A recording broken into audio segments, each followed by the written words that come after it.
ಇನ್ನೊಂದು ಕಡೆ ದೇಶಾದ್ಯಂತ ಮತಗಳ ಟ್ರೆಂಡ್ ಕಡೆ ನಾವು ಗಮನ ಹರಿಸಿದ್ರೆ ಇದೀಗ ಇಲ್ಲಿ ಕೂಡ ಒಂದು ಇಂಟ್ರೆಸ್ಟಿಂಗ್ ನ್ಯೂಸ್ ಇದೆ. ಇಲ್ಲಿ 427 ಕ್ಷೇತ್ರಗಳ ಪೈಕಿ ಇಲ್ಲಿವರೆಗೂ ಮತದಾನ ಆಗಿದೆಯಲ್ಲ, ಈ 427 ಕ್ಷೇತ್ರಗಳ ಪೈಕಿ 137 ಕ್ಷೇತ್ರಗಳಲ್ಲಿ ಮಹಿಳಾ ಮತದಾರರದ್ದೇ ಕಾರೋಬಾರ್ ನಡೆದಿದೆ.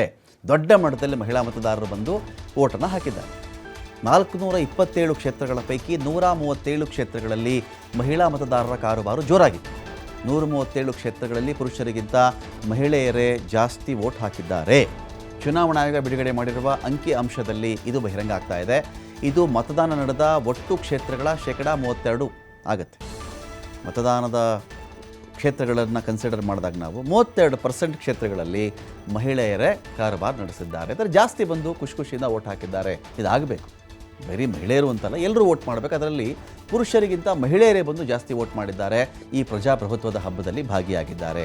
ಬಿಹಾರದಲ್ಲಿ ಚುನಾವಣೆ ನಡೆದಿರುವ 24 ಕ್ಷೇತ್ರಗಳಲ್ಲಿ ಮಹಿಳಾ ದರ್ಬಾರ್ ಜೋರು. ಬಿಹಾರದ 20 ಕ್ಷೇತ್ರಗಳಲ್ಲಿ ಮಹಿಳಾ ಮತದಾರರು ಹೆಚ್ಚಿನ ಪ್ರಮಾಣದಲ್ಲಿ ಮತ ಹಾಕಿದ್ದಾರೆ. ಜಾರ್ಖಂಡ್ನ 8 ಕ್ಷೇತ್ರಗಳಲ್ಲಿ ಹೆಣ್ಣುಮಕ್ಕಳು ಜಾಸ್ತಿ ವೋಟ್ ಹಾಕಿದ್ದಾರೆ. ಒಡಿಶಾ, ವೆಸ್ಟ್ ಬೆಂಗಾಲ್, ಲಡಾಖ್, ಉತ್ತರ ಪ್ರದೇಶದಲ್ಲಿಯೂ ಕೂಡ ಪುರುಷರಿಗಿಂತ ಮಹಿಳಾ ಮತದಾರರೇ ಬಂದು ಖುಷಿಯಿಂದ ಚುನಾವಣಾ ಹಬ್ಬದಲ್ಲಿ ಭಾಗಿಯಾಗಿ ವೋಟ್ ಮಾಡಿದ್ದಾರೆ.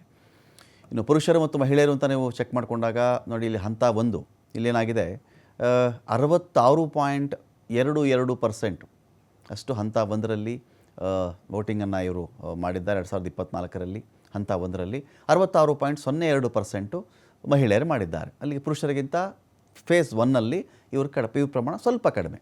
ಹಂತ 2ರಲ್ಲಿ 66.99 ಪುರುಷರು, 66.42 ಮಹಿಳೆಯರು, ಹೆಚ್ಚು ಕಡಿಮೆ ಸಮ ಅಂತ ಕನ್ಸಿಡರ್ ಮಾಡೋಣ. ಹಂತ 3 66.89 ಪುರುಷರು, 64.41 ಮಹಿಳೆಯರು. ಹಂತ 4 ಈ 69.58% ಪುರುಷರ ಮತದಾರರು, 68.73% ಅಷ್ಟು ಮಹಿಳಾ ಮತದಾರರು ಬರ್ತಾರೆ. ಹಂತ 5 61.48 ಪುರುಷ ಮತದಾರರು ಬಂದರೆ ಇಲ್ಲಿ ಮಹಿಳೆ ಪ್ರಮಾಣ ಜಾಸ್ತಿ ಆಗುತ್ತೆ. 63% ಅಷ್ಟು ಮಹಿಳಾ ಮತದಾರರು ಇಲ್ಲಿ ವೋಟ್ ಮಾಡಿದ್ದಾರೆ. ಒಟ್ಟು 97.4%, ಪುರುಷರು 67.02, ಮಹಿಳೆಯರು 67.18. ಇದು ಫೇಸ್ ವೈಸ್ ಮಾತಾಡಿದ್ವಿ ನಾವು. 5 ಹಂತಗಳಲ್ಲಾಗಿರ್ತಕ್ಕಂಥ ಮತ ಪ್ರಮಾಣ. ನಾವು 132 ಕ್ಷೇತ್ರ ಮಾತ್ರ ಕನ್ಸಿಡರ್ ಮಾಡಿದಾಗ ಅಲ್ಲಿ ಪುರುಷರಿಗಿಂತ ಮಹಿಳಾ ಮತದಾರರು ಜಾಸ್ತಿ ಇದ್ದಾರೆ. ಇದೇ ಕೆಲವು ಫೇಸ್, ಈಗ 5ನೇ ಫೇಸಲ್ಲಿ ನಿಮಗೆ ಮಹಿಳಾ ಮತದಾರ ಜಾಸ್ತಿ ಕಾಣಿಸ್ಕೊಂಡಿದ್ದಾರಲ್ಲ, ಅದು ಇಲ್ಲಿಗೆ ಹೋಲಿಕೆ ಆಗುತ್ತೆ. ಕ್ಷೇತ್ರವಾರು ಬಂದಾಗ ಇದು ಓವರಾಲ್ ನಾವು ಒಂದು ಇಡೀ ಹಂತದ ಚುನಾವಣಾ ಹಂತದ ಬಗ್ಗೆ ನಾವು ಮಾತಾಡಿದ್ವಿ. ಕೆಲವು ಕ್ಷೇತ್ರವನ್ನು ಕನ್ಸಿಡರ್ ಮಾಡಿದಾಗ 132ಕ್ಕಿಂತ ಹೆಚ್ಚಿನ ಕ್ಷೇತ್ರಗಳಲ್ಲಿ ಮಹಿಳಾ ಮತದಾರರು ಖುಷಿಯಿಂದ ಬಂದು ವೋಟ್ ಮಾಡಿದ್ದಾರೆ.